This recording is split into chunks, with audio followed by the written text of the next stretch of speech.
A Polícia Federal deve iniciar análise do que foi apreendido na operação que apura o possível vazamento de dados de ministros do STF e familiares. Depoimentos também devem ser marcados nos próximos dias.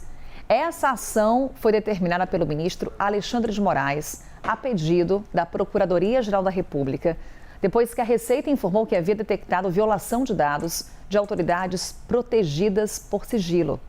Vamos falar sobre esse assunto com o nosso analista Theo Cury, já trazendo apuração com relação a essa operação. Theo já ao meu lado. Agora aquele bom dia com mais calma, né, Theo? Tudo bem? Tudo bem, Carol. Bom dia para você. Ótimo dia para quem acompanha a gente. Sobrevivemos ao carnaval. O do carnaval tem seu fim, Theo Cury. Calma. E o plantão de carnaval também, que é o mais importante. Exatamente. Mas ainda tem festa no fim de semana, viu, Theo? Para quem tem energia, guarde que tem muita programação ainda, pelo menos aqui em São Paulo, tem muita festa. Tem o pós-carnaval. É isso. Vamos lá, Theo, falar sobre esse assunto. Ontem trouxemos aqui no Novo Dia o breaking news dessa operação. Assim que ela foi deflagrada, foram cumpridos 4 mandados de busca e apreensão em 3 estados.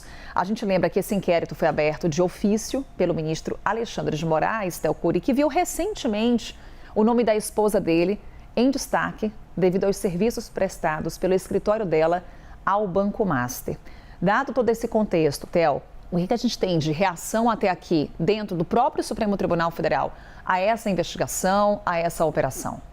Bom, dentro do Supremo Tribunal Federal há uma divisão. Há ministros que avaliam que a decisão foi acertada de determinar uma abertura de investigação para defender, para blindar o Supremo Tribunal Federal diante das informações, das suspeitas de que houve acesso ilegal de dados sigilosos dos ministros com o consequente vazamento desses dados sigilosos. Então, uma ala defende que o ministro agiu corretamente diante do que tinha de contexto e uma outra ala, outros ministros, outros grupos do Supremo Tribunal Federal avaliam que não cabia ao ministro tomar essa decisão, primeiro por conta própria, de ofício, ou seja, sem que houvesse um pedido formal da Procuradoria-Geral da República ou uma representação da Polícia Federal para isso, nem que partisse de uma investigação que já existe, tramita há 7 anos no Supremo e que é muito criticada, inclusive internamente, que é o inquérito das fake news.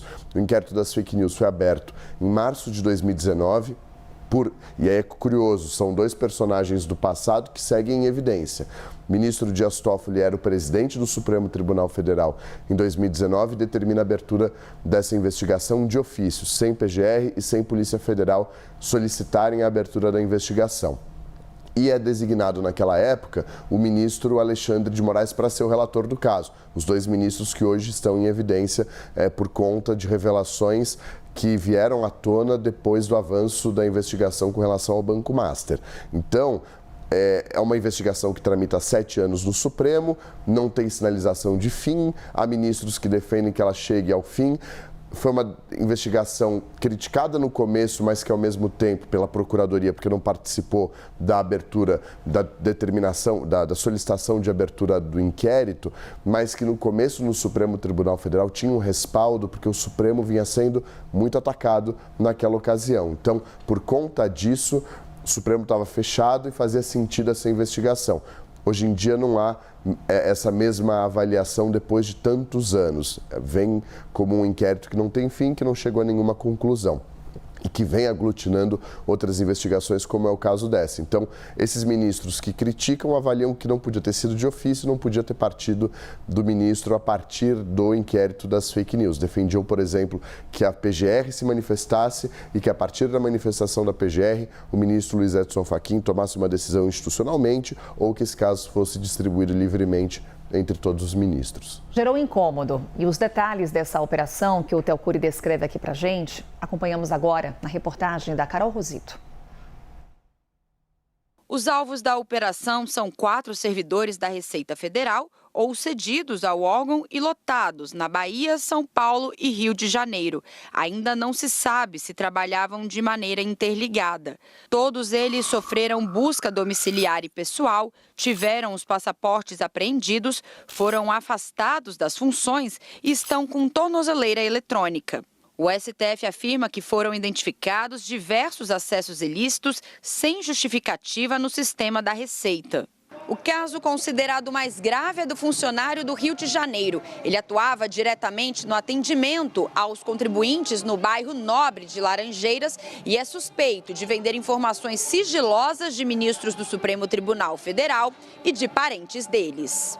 A investigação foi aberta de ofício pelo ministro Alexandre de Moraes em janeiro, quando estava interinamente na presidência do STF, logo após o vazamento de informações do contrato da sua esposa, Viviane Barsi, de 136 milhões de reais com o Banco Master, extinto após uma série de fraudes bancárias. Uma ala do STF suspeita que dados fiscais sigilosos tenham sido vazados.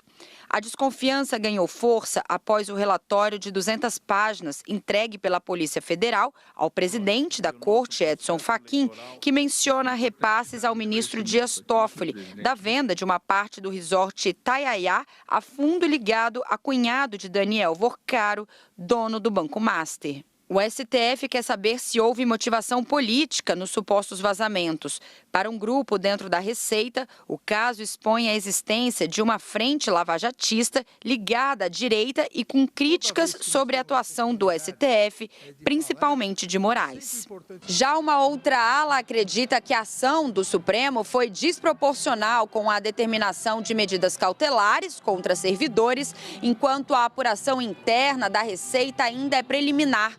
Um dos auditores do interior de São Paulo e alvo da operação disse a interlocutores que houve um acesso acidental ao CPF da enteada do ministro do STF, Gilmar Mendes. O funcionário já prestou esclarecimentos à Receita Federal. Em nota, o Sindicato Nacional dos Auditores, o Sindifisco, disse que todos os envolvidos devem ter seu direito ao contraditório e à ampla defesa preservado e espera que o caso seja esclarecido o quanto antes.